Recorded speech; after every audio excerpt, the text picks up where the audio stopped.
आज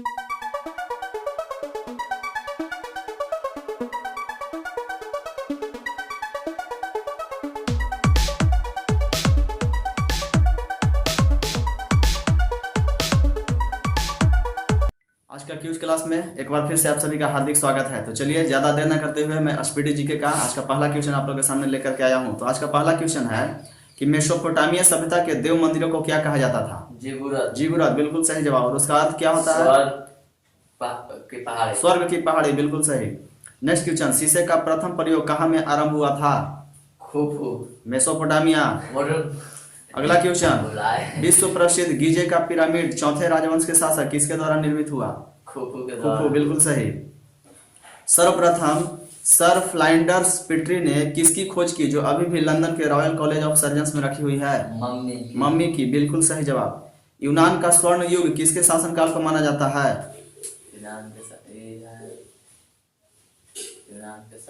यूनान का स्वर्ण युग किसके शासन? पेरिक्लिस के शासनकाल को बिल्कुल सही। अगला क्वेश्चन है, सिकंदर के गुरु किसको माना जाता है? अरस्तु को। और अरस्तु को क्या कहा जाता है? जीव विज्ञान का पिता कहा जाता है बिल्कुल सही। गोला बारूद का पहला प्रयोग किस देश ने किया? चीन ने बिल्कुल सही।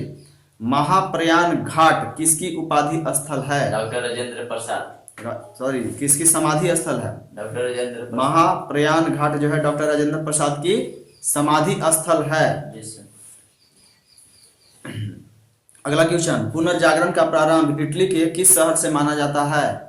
पुनर्जागरण में इटली किस शहर से माना जाता है?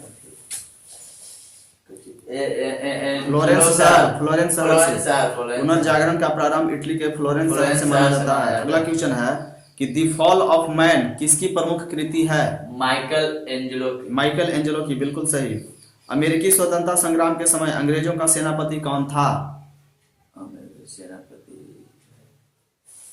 Lord Cornwallis. चलिए नेक्स्ट क्वेश्चन, जॉर्ज वाशिंगटन जो है कितना ईस्वी में संयुक्त राष्ट्र अमेरिका के प्रथम राष्ट्रपति निर्वाचित हुए? 1789 बिल्कुल सही। अगला क्वेश्चन है, फ्रांस में राष्ट्रीय दिवस प्रतिवर्ष कितना तारीख को मनाया जाता है? 14 जुलाई बिल्कुल सही।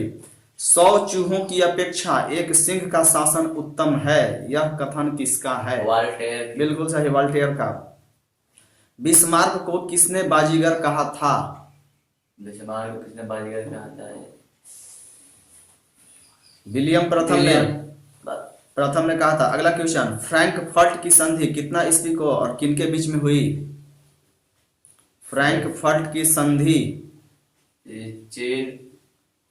नहीं, हम बताते हैं 10 मई 1871 ईस्वी को फ्रांस और प्रसा के बीच में हुई है, यानी दो देश के बीच हुई थी। चलिए अगला क्वेश्चन है कि चेका का संगठन किसने किया था?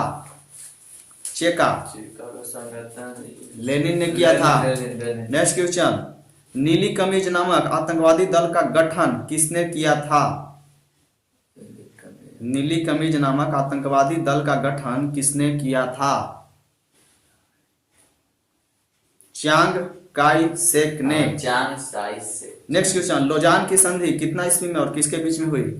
लोजान की संधि 1923 ईस्वी में हुई थी। और किसके बीच में हुई थी? तो तुर्की एवं यूनान के मध्य हुई थी। तो लोजान की संधि 1923 ईस्वी में तुर्की एवं यूनान के मध्य हुई थी। अगला क्वेश्चन है कि बंगाल का आतंक किसको कहा जाता है? बंगाल का आतंक किसको कहा जाता है? जलकुंभी को कहा जाता है। नेक्स्ट क्वेश्चन, डेल्टा झील कोलेरू किन दो डेल्टाओं के बीच में स्थित है? डेल्टा झील कोलेरू जो है किन दो डेल्टाओं के बीच में स्थित है? फटाफट बोलिए, नहीं याद है तो बताते हैं। गोदावरी तथा कृष्णा डेल्टाओं के बीच, गोदावरी तथा कृष्णा। अगला क्वेश्चन है कि भारत एवं पाक के बीच सिंधु जल संधि कितना ईस्वी में हुआ था? भारत और पाक के बीच सिंधु जल संधि 1960 ईस्वी। नेक्स्ट क्वेश्चन है कि राष्ट्रीय बाढ़ आयोग की स्थापना कितना ईस्वी में की गई थी? राष्ट्रीय बाढ़ आयोग की स्थापना कितना ईस्वी में की गई थी? 1976 ईस्वी। अगला क्वेश्चन है कि नर्मदा जल विवाद न्यायाधिकरण का गठन कितना ईस्वी में किया गया था? नर्मदा जल विवाद न्यायाधिकरण का गठन कितना ईस्वी में किया गया था? 1969 ईस्वी। 69। अगला क्वेश्चन, कोल इंडिया लिमिटेड की स्थापना कितना ईस्वी में हुई? कोल इंडिया लिमिटेड था। नहीं याद है, 1975 ईस्वी में। नेक्स्ट क्वेश्चन, श्वेत कोयला की उपमा किसको दी गई है? श्वेत कोयला, बहुत कम याद किए हैं लोग। जल विद्युत को। जल। तो चलिए अब हम लोग चलते हैं स्पीडी साइंस की ओर। तो स्पीडी साइंस का आज का पहला क्वेश्चन है कि जीवन रक्षक हार्मोन किसको कहा जाता है? एंड्रिल को। एड्रिनल को, बिल्कुल सही। पौधे का मुख्य प्रकाश संश्लेषी अंग कौन है? पत्ती। पत्ती, बिल्कुल सही। पत्तियों का रंग हरा होता है किसके कारण? क्लोरोप्लास्ट या हरित लवण के कारण है। बहुत इंपॉर्टेंट क्वेश्चन है, कई बार प्रश्न में पूछा जा चुका है। पत्तियों का रंग पीला होता है किसके निवारण के कारण? पत्तियों का रंग पीला जो होता है किसके कारण? नहीं, कैरोटीन के निर्माण के कारण। पत्तियों का रंग जो पीला होता है वो कैरोटीन के निर्माण के कारण। पर्णहरित में उपस्थित मुख्य धातु का नाम बताइए। पर्णहरित में उपस्थित मुख्य धातु कौन है? मैग्नीशियम। मैग्नीशियम याद नहीं किया है। वायुमंडल में ऑक्सीजन की मात्रा संतुलित होती है किसके द्वारा? वायुमंडल में ऑक्सीजन की मात्रा किसके द्वारा संतुलित होती है? वायुमंडल प्रकाश संश्लेषण प्रक्रिया के द्वारा। नेक्स्ट क्वेश्चन, पेड़ व पौधों द्वारा खाना तैयार करने की प्रक्रिया क्या है? प्रकाश संश्लेषण, जिसको हम लोग फोटोसिंथेसिस कहते हैं, बिल्कुल सही। अगला क्वेश्चन है कि प्रकाश संश्लेषण के लिए आवश्यक किन किन चीजों की आवश्यकता पड़ती है? CO2, ठीक है, क्लोराइड, क्लोरोफिल, ठीक है, और जल और सूर्य का प्रकाश। ये चार चीज प्रकाश संश्लेषण के लिए होगा, तभी प्रकाश संश्लेषण क्रिया पूरी होगी। CO2 की आवश्यकता होगी, जल की और क्लोरोफिल की और सूर्य के प्रकाश की। अगला क्वेश्चन है कि प्रकाश संश्लेषण सबसे अधिक किस रंग के प्रकाश में होती है?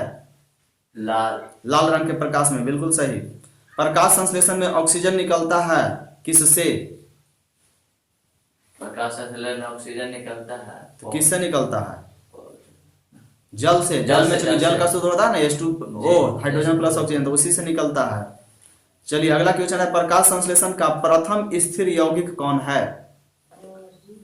प्रकाश संश्लेषण का प्रथम स्थिर यौगिक कौन है? फास्फोग्लिसरिक अम्ल। नेक्स्ट क्वेश्चन, राइजोम पादप का भूमिगत प्रारूप कौन है? तना। राइजोम पादप का भूमिगत प्रारूप क्या है? तना है। दलहन के जड़ में पाए जाने वाला जीवाणु कौन है? दलहन के जड़ में, बहुत इंपॉर्टेंट क्वेश्चन, प्रश्न पूछता है परीक्षा में। दलहन के जड़ में पाए जाने वाला जीवाणु राइजोबियम है। चलिए अगला क्वेश्चन है कि पौधे नाइट्रोजन किससे ग्रहण करते हैं और किस रूप में करते हैं? सॉरी, पौधे नाइट्रोजन जो है किस रूप में ग्रहण करते हैं? पौधे नाइट्रोजन को किस रूप में ग्रहण करते हैं? नाइट्रेट के रूप में। अगला क्वेश्चन है, पादपों में जल तथा खनिज लवणों का संचालन किसके द्वारा होता है? फ्लोएम द्वारा। नहीं, जाइलम के द्वारा। नेक्स्ट क्वेश्चन, पादपों में बना खाद्य पदार्थ पौधे के विभिन्न अंगों में किसके द्वारा पहुंचता है? पादपों में बना खाद्य पदार्थ पौधे के विभिन्न अंगों में किसके द्वारा पहुंचता है? फ्लोएम के द्वारा। नेक्स्ट क्वेश्चन है कि वह यंत्र जिसके द्वारा तन की वृद्धि दर नापी जाती है, तने की वृद्धि दर नापी जाती है, वह क्या है? वह यंत्र जिसके द्वारा जो तना होता है उसकी वृद्धि की दर को मापा जाता है, उस यंत्र का नाम बताना है। उस यंत्र का नाम है ऑक्जेनोमीटर। चलिए अगला क्वेश्चन है कि आत्महत्या की थैली किसको कहते हैं? आत्महत्या की थैली लाइसोसोम, बिल्कुल सही जवाब। लाइसोसोम की खोज किसने किया था और कितना ईस्वी में? लाइसोसोम की खोज 1955 में। किसने किया था? डी दुबे ने किया था, डी दुबे ने। चलिए नेक्स्ट क्वेश्चन, प्रोटीन की फैक्ट्री किसको कहते हैं? प्रोटीन की फैक्ट्री कौन कहलाता है?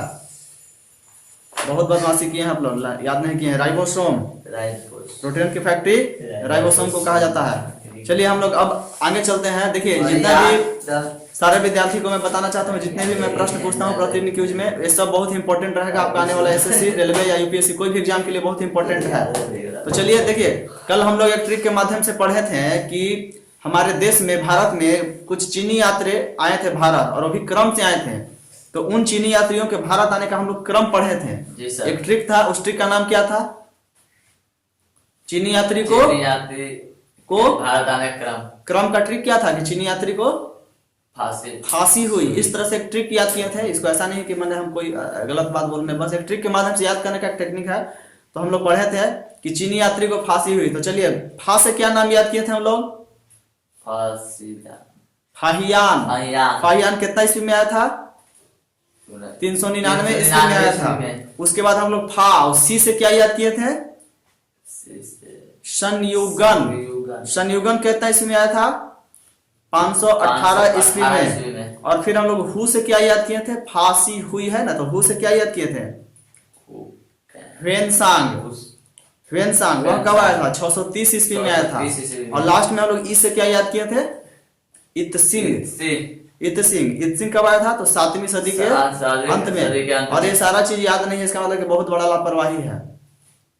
तो हम लोग भारत में चीनी यात्री के आने का क्रम को याद किए थे। तो चीनी यात्री को आने का क्रम क्या था? क्रम से तो फाहियान आया था 399 ईस्वी में। इसके बाद आया था संयुगन 518 ईस्वी में। इसके बाद आया था ह्वेनसांग 630 ईस्वी में। और इसके बाद आया था इत्सिंग 7वीं सदी के अंत में। तो इतना सारा चीज जो डिस्कशन क्लास में हम लोग किए। तो चलिए आज का डिस्कशन क्लास को यहीं पर समाप्त किया जाता है। मिलते हैं नेक्स्ट वीडियो में, तब तक के लिए धन्यवाद। जय हिंद।